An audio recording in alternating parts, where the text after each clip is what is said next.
Rassu sufufakum, yakni kamu rapatkan saf kamu. Bila kita duduk dalam saf ni, kita rapat antara satu sama lain. Fawalladhi nafsi biyadihi inni la ara syaitan yadkhulu min khalali saf ka'annaha al-hadaf. Demi yang nyawa aku berada di tangannya, aku nampak syaitan masuk di celah-celah. Bila tak rapat, dia masuk celah-celah. Seperti hazaf. Hazaf ni anak kambing yang kecil tu, dia masuk celah. Kadang-kadang orang dia mari, dia bawa sejadah sendiri. Tak apa, bawa sejadah. Tapi dia duduk atas sejadah dia ya. Orang lain tak sejadah. Enggang lah. Orang lain tak boleh pijak sejadah dia.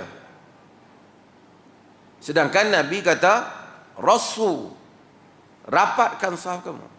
Wa qaribu, dekatkan antara dua saf ni. Antara satu saf depan, saf belakang, saf yang berikutnya. Nabi suruh dekatkan. Bahkan Nabi kata, ala tasufun kama tasuful malaika inda rabbiha.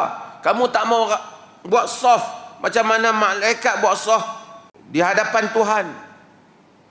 Dia bertanya, macam mana wahai Rasulullah? Ni hadis Muslim. Kaifa yasufun? Macam mana malaikat duduk dalam saf buat saf? Yutimmuna sufufal awwal. Mereka penuhkan dulu saf yang pertama. Wa yatarasu fi saf, dan mereka lurus rapatkan antara satu sama lain di dalam saf.